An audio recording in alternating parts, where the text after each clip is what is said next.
Hi. Brandon Walker, more Cowbell, the Mississippi State podcast presented by SEC Country. You might hear in my voice I'm a little strained, a little under the weather today, but I'm playing hurt because that's what champions do. I'm a champion. That NIT game, not great, not ideal. Wait, did we get a new monitor? It looks a lot bigger today.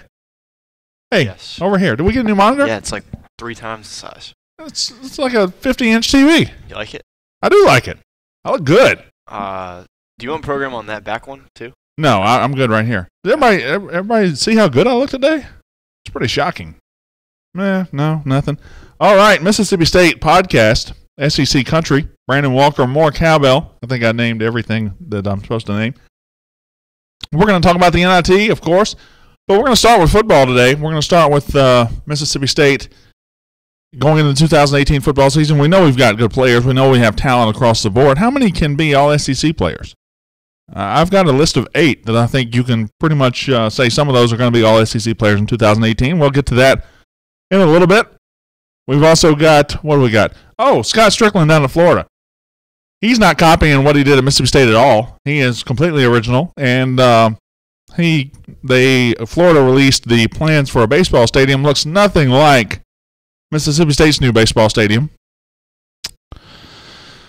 We'll talk about that. And then basketball, of course, NIT last night and women's Final Four this week. We'll talk about both of those things, and we'll have a good time today. I'm going to fight through whatever is ailing me right now, and we'll have fun today. Daniel Martin, Hail State from Amory. I got a couple things I want to talk about before we get to everybody. So, people send me gifts here. I don't ask for them, but people send me gifts because they like me and they're big fans of the show, and I appreciate it.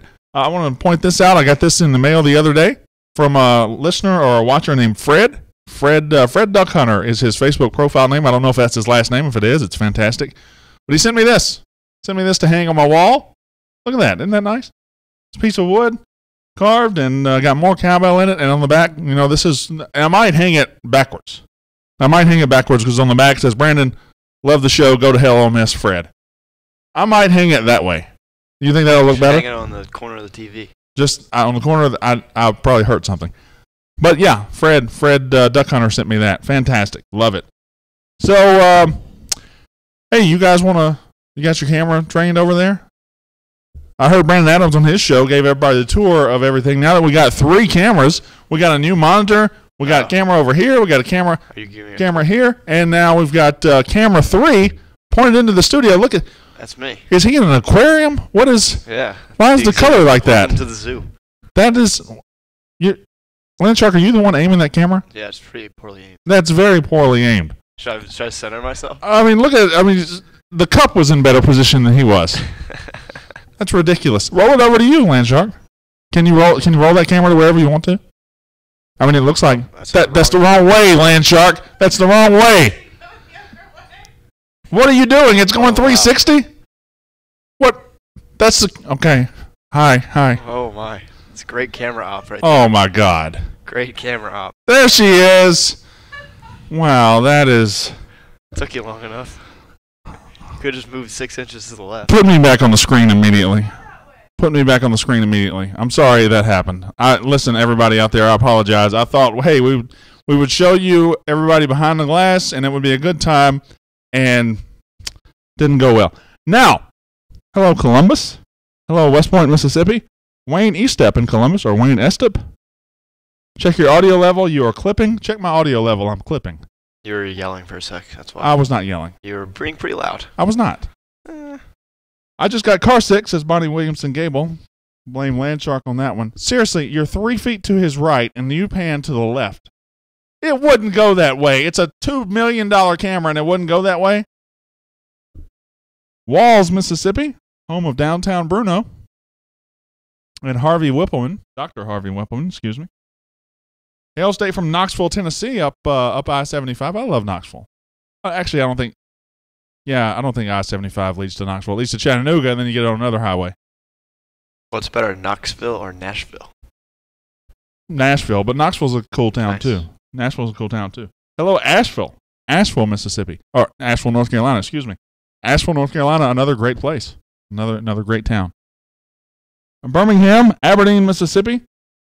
I would hang it backwards too. Yeah, I think I'm just going to hang it backwards. I mean, it looks good here. I love that. I'd like to. Where can I put it? Can I put it anywhere? Will it hang on the bell? No, it will not hang on the bell. Will it hang on this bell? Okay, I'll just figure that out later. But I think I'm in my desk. I'm gonna hang that, just so everybody knows what I'm all about. Because that's what I'm all about. I'm kind of about this, but I'm more about that. That's who I am. Houston, Mississippi, Greenwood, Mississippi.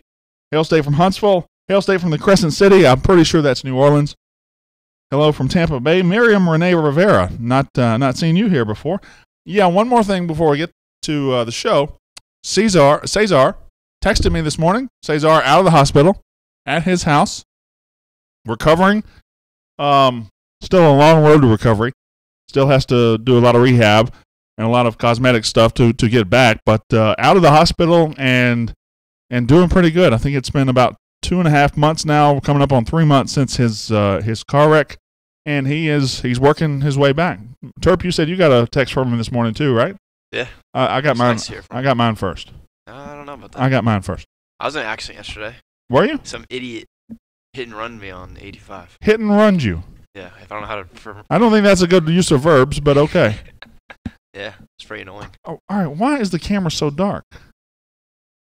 Which one? The one that pan to you. I mean, it looks like you're underground. I am underground. Hello from Rolling Fork. Hello, Ripley, Mississippi, up in the county that Ripley's in. It's either Benton or Tippa, and I can never remember. It's one of those. I think it's Tippa. Richard Wright from Kingsport, Tennessee, by way of Amory, Mississippi. I was in Cartersville, Georgia, where I live right now, the other day, and there was a new couple there, and they moved to Cartersville just recently from Amory, Mississippi. So I don't remember their name, but I don't know why I started this. I don't feel very well. I'm medicated. Well, we're gonna have a good show today. We're gonna talk football. We're gonna talk about Scott Strickland copying everything he's ever done at Mississippi State, and we're gonna talk about basketball, and then we'll have a 2-minute drill. That's how we'll do the show. Terp, are you ready? Yep. All right. Well, then play the dang music.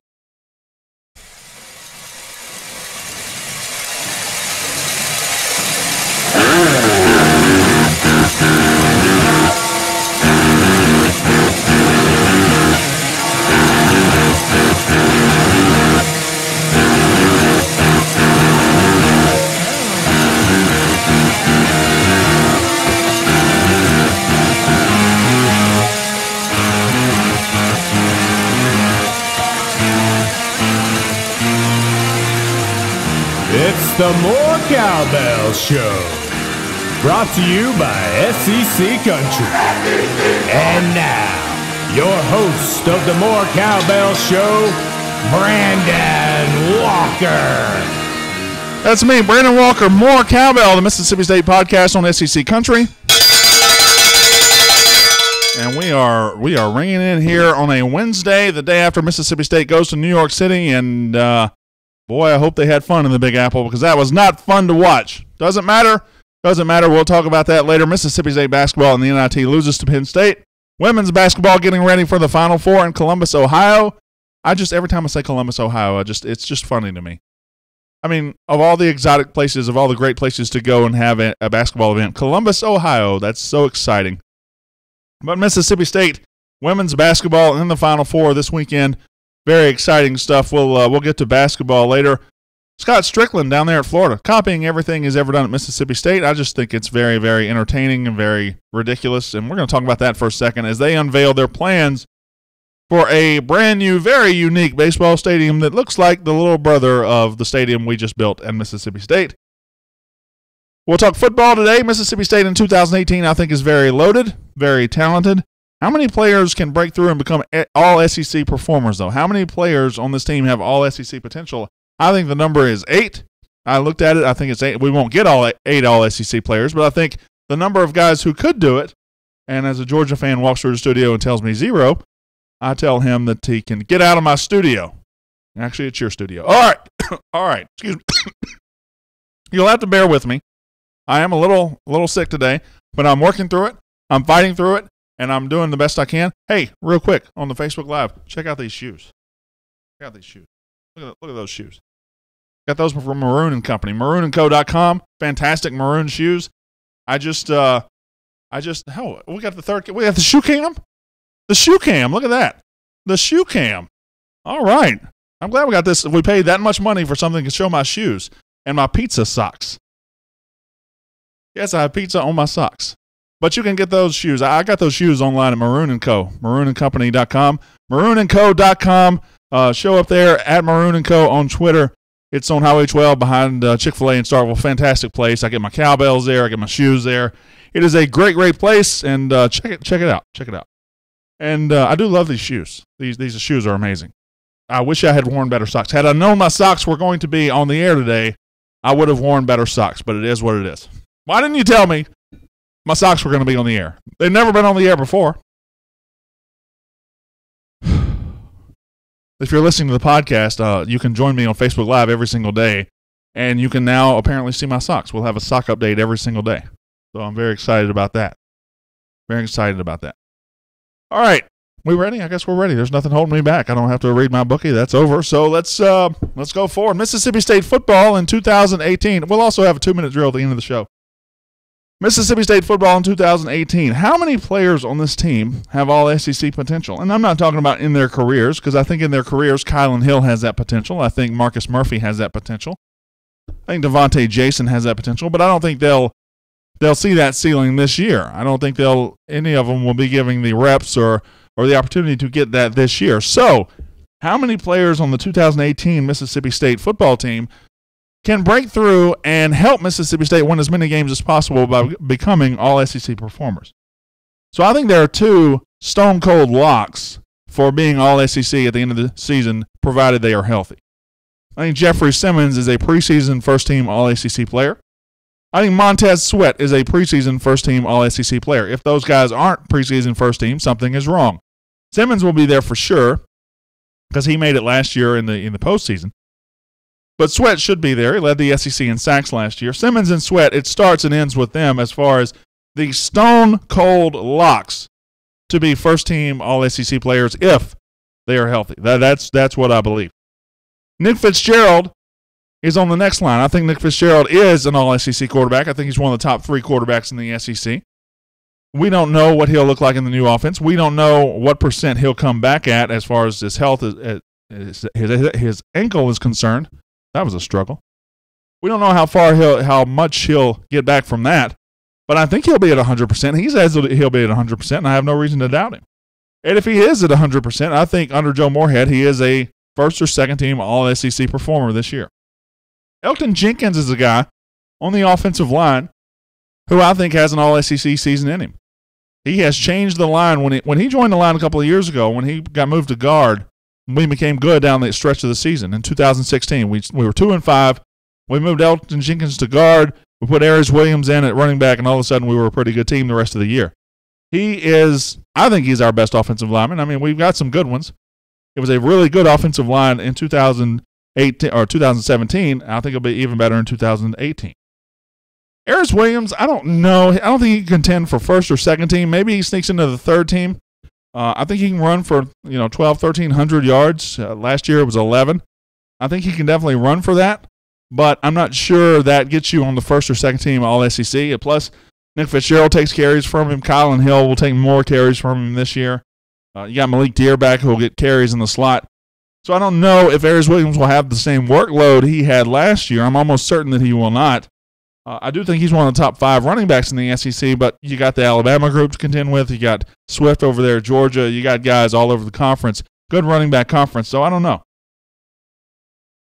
I think one linebacker Mississippi State can make it. I think out of Leo Lewis, Errol Thompson, Willie Gay, I think you've got 3 future stars. I think Willie Gay and Errol Thompson are the future of linebacker Mississippi State, and it's going to be outstanding. And I think Leo Lewis is going to scratch the surface of what he showed as a redshirt freshman.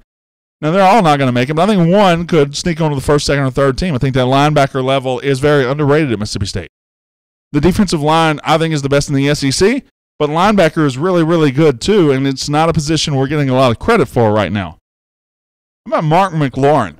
Mark McLaurin quietly had an excellent statistical season in 2017.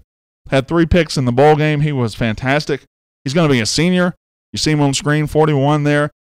He is somebody that makes plays in the defensive secondary. He is somebody that can hit, that can intercept the ball. He is somebody that's always around the football, and I'm not sure our fans really value him as much as he should be valued, because we did have games, Auburn, Ole Miss, where our safety play led to some big plays.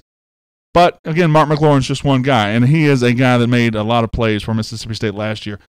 The last name I want to point out is somebody who's not really ever scratched the surface of being an all-SEC player, but Gary Green is somebody who I think is being slept on by state fans, by SEC fans, and by everybody in college football. 6.5 sacks last year. If Montez Sweat hadn't gone crazy and had 12 sacks, Gary Green would have been the story of the defense.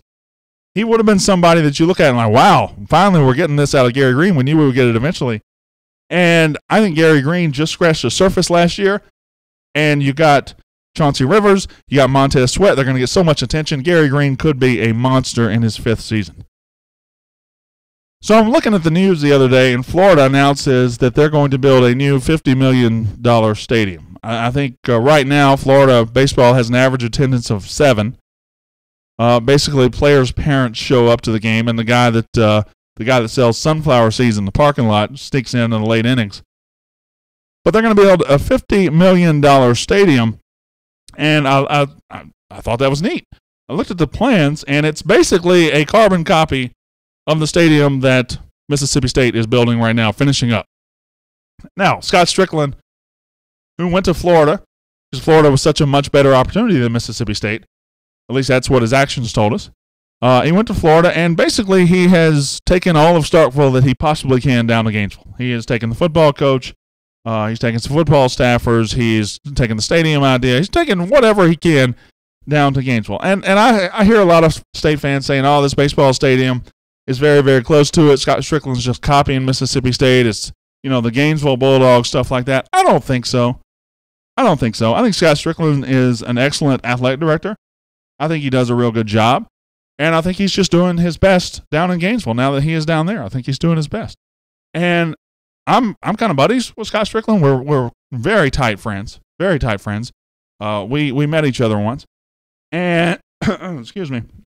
And I have gotten access to some new stadium plans they got. They're not just building a baseball stadium, all right?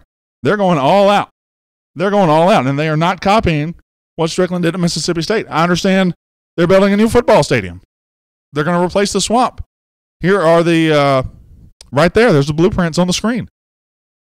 That looks a little similar to Davis Wade Stadium. A little similar.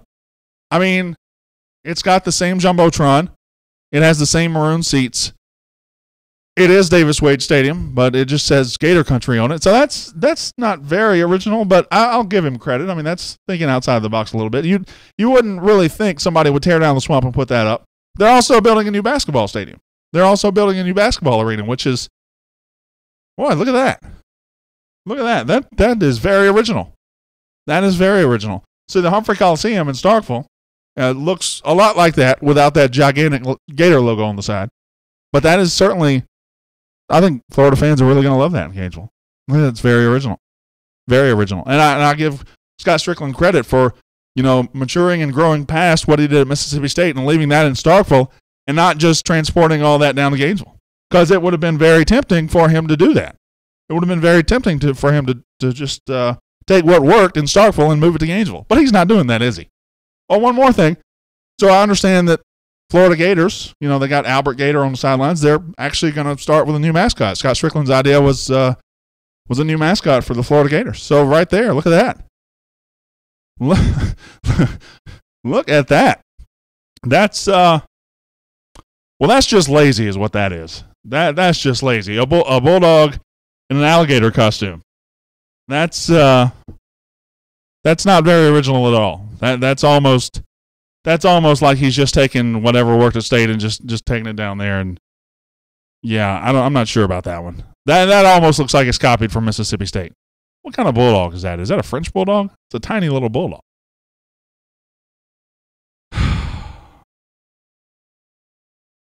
I don't know where to go from here. Like every time I talk Scott Strickland, I get up to the line. But no, listen, Scott Strickland's a good guy, doing a good job down there. Just he's not copying Mississippi State at all.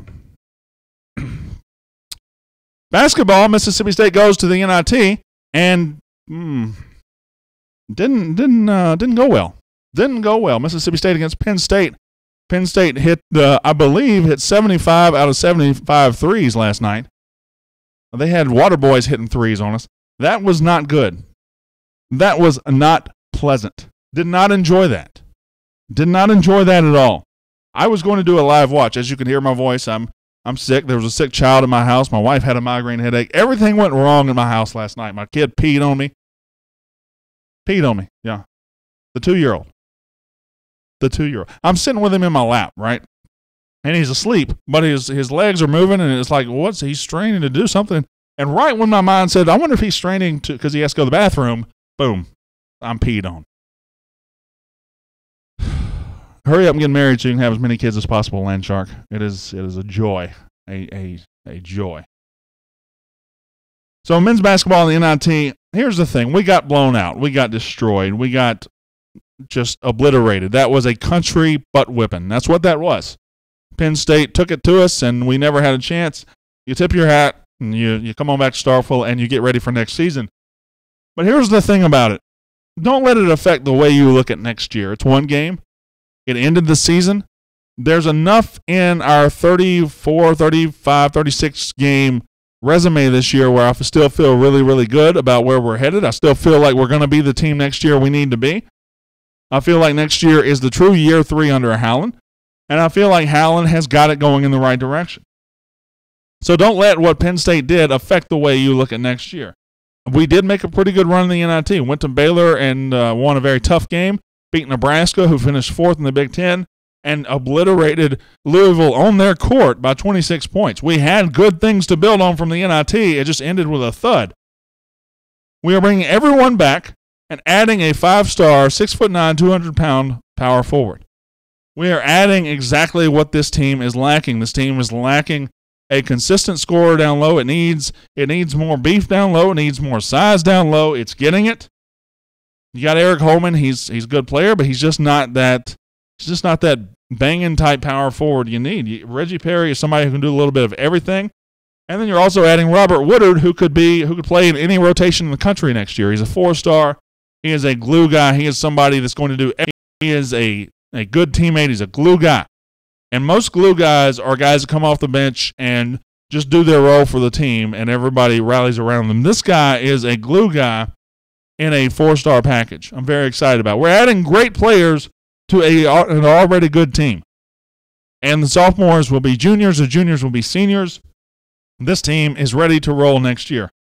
Mississippi State women's basketball ready to roll now in Columbus, Ohio in the Final Four. You see on the screen they were welcomed to their hotel. Marriott Columbus OSU greeted us with style. We're so excited to be here in the Final Four, and somebody made them a painting. I want that painting in my house. It's not a great painting, the Bulldog kind of looks like the Georgia Bulldog a little bit, but I still kind of want that painting in my house. I want everything in my house. They were welcomed to their hotel. They are ready. They are in Columbus getting ready for Louisville Friday night, and then hopefully a national championship game on Sunday. I say go Mississippi State and go Notre Dame. That's who I'm rooting for, and you're watching a video on the screen of the girls boarding the jet to Columbus, Ohio, and somebody sleeping on the plane. That's exciting. That is exciting. So here's the deal. Louisville is going to be tough. They're number 1 seed. They've lost twice this year, once to Florida State, once to Connecticut. Notre Dame has lost to Connecticut. Connecticut hasn't lost to anybody. Mississippi State lost to South Carolina. It's the 4 best teams in the country, been the 4 best teams all year. I think State is one of the 2 best teams in the country.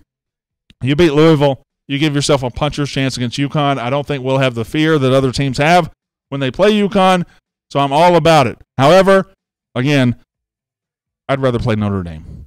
If we were to get past Louisville, I'd rather play Notre Dame. I'm very, very shameless in saying that. 2-minute drill. Number 1 of the entire Mississippi State football roster. You can say freshmen, seniors, whoever you'd like to say. Which player on the Mississippi State roster has the best NFL future ahead of him? The best NFL future ahead of him. Why are your eyes so big, Terp? You okay? You all right? Which player? I think it's an easy answer. I'm just waiting for you guys to give it. It's a very, very easy answer. It's got to be Jeffrey Simmons, right? Got to be Jeffrey Simmons. I think he's going to be a top 10 pick in the NFL draft. Here they come. Simmons. Christopher Smith says Montez Sweat, which is not a bad answer either. You know, pass rusher, guy like him. That's not a terrible answer. Most answers are Simmons.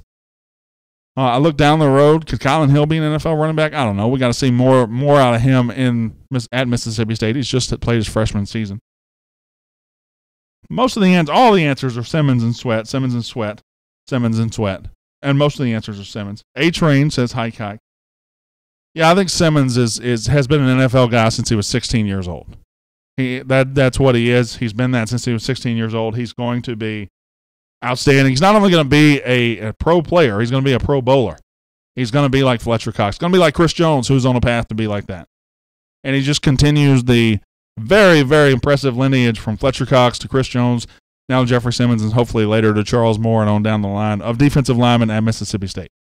Number 2, where does back-to-back Final Fours by this women's basketball team rank in the history of Mississippi State sports? If you think about greatest accomplishments, it's got to be in the top 3, right? It's got to be near the very top. Has to be near the very, very top. I can't think of, Mississippi State baseball finished 3rd in 85. Mississippi State baseball in 2013 played for a national title. State football got to number 1 in 2014, played in the Orange Bowl. Mississippi State men's basketball in 1996 played in the Final Four. These women have done it twice. In back-to-back years. That's not easy. That's not easy at all. And a lot of the guys on here say number one first. Sherry Yoakum, haven't seen you here before. Danny E. Pinter says top 2. What's the other one, Danny? Troy Harper says number 1. Wayman Hodge said number 1. Yeah, I think you got to give it credit. I think it ties with baseball for number 1, says Jessica Elm Balsley. This is sustained success. This isn't a one-time thing. 96, we went to the Final Four. 97, we didn't do anything. Although, let me go back. 95, we went to the Sweet 16. 96, we went to the Final Four. So that's a 2-year run. That's a really good 2-year run for basketball. Number 3, if you were introducing a person to Southern food, what's the first food that you make for them? What's the first dish you make for them? If you're introducing a person to Southern food, what's the very first dish you put in front of their face? You say cornbread, Landshark? I say like fried chicken. You say fried chicken, Terp. Yeah. That's what you say, fried chicken. You get fried chicken everywhere, though, but it's better in the South. Everything's better in the South. Fried catfish, says Sinbad. Crawfish etouffee, says Christopher Smith. You got to be careful with etouffee. You don't want to make it touffee. Fried chicken, grits, fried okra. Fried okra is a good one, whoever said that. Fried deer tenderloin, fried catfish, cornbread. We're going to have our venison discussion at one point, and it's going to be nasty. It's going to be ugly. Chicken spaghetti, says Chris Wilson. Chicken spaghetti is delicious. You ever eaten chicken spaghetti, Terp? No. I'm sure you haven't. Like normal chicken? Like grilled, sliced? No, it's boiled chicken, and you put it in spaghetti. But it's not spaghetti like you think of spaghetti. Is there sauce? Not really. So just noodles and chicken spaghetti is not spaghetti like you think of spaghetti. Is it like a soup? Just shut up. Hog maws. So I country fried steak and mashed potatoes, Mama's chicken and dumplings, says Brad Page. What about, and here's my idea. I think it's a biscuit.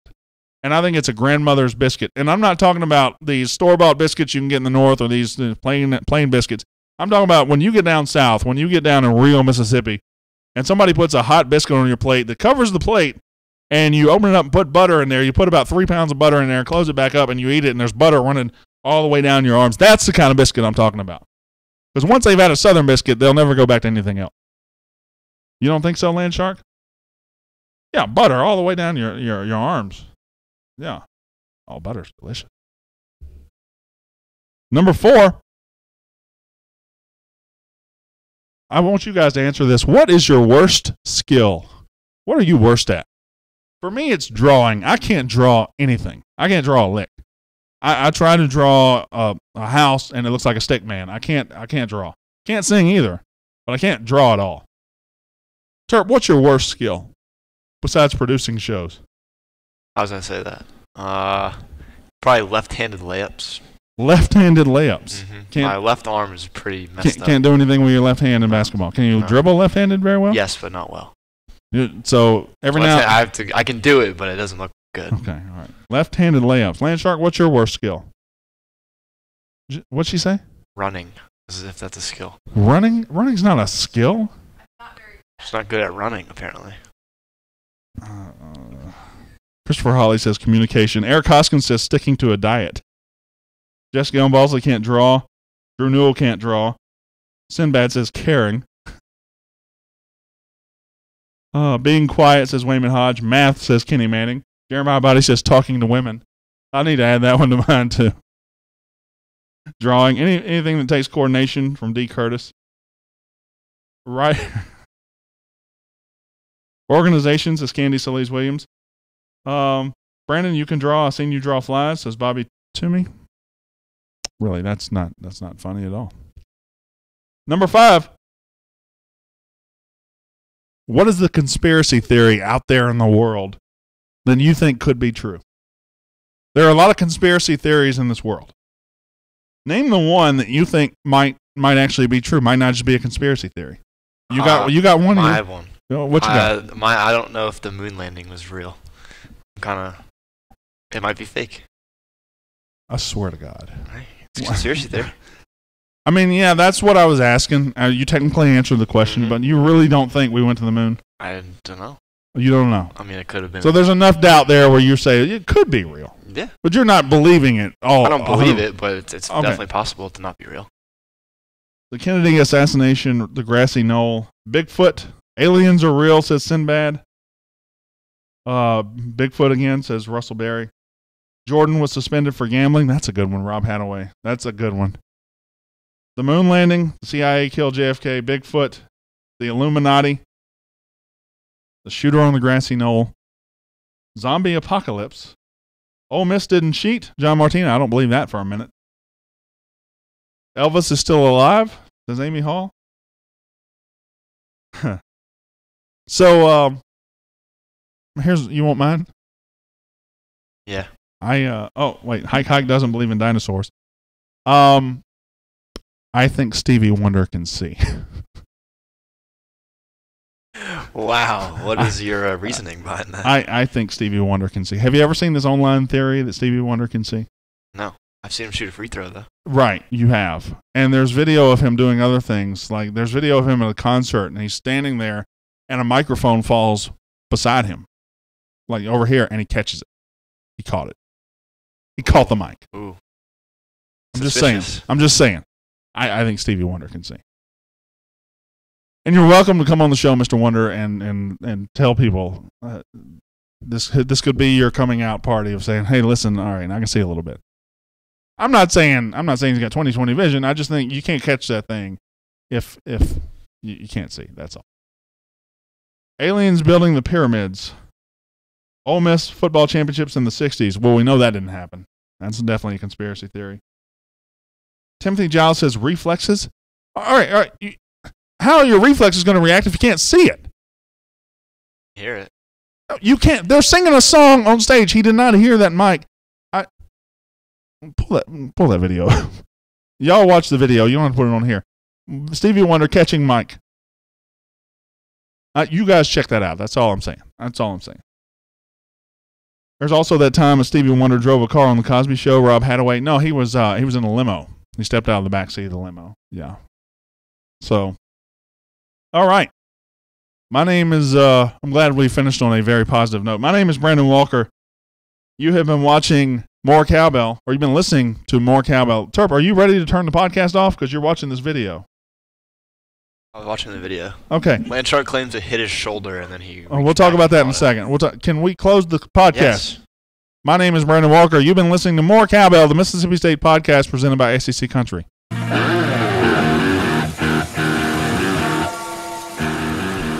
All right. So you guys watched the video? Didn't hit his shoulder. It falls all the way over. Can you hear her? Yeah. He caught the mic. He kind of hit the shoulder, and then he's like, "Oh, I'm gonna go get that." But it wasn't just a mic. It was a mic stand. It wasn't just a microphone falling.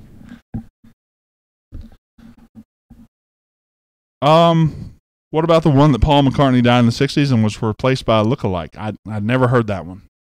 That was one that escaped me. Mother Nature isn't my real mother, says Wayman Hodge. That.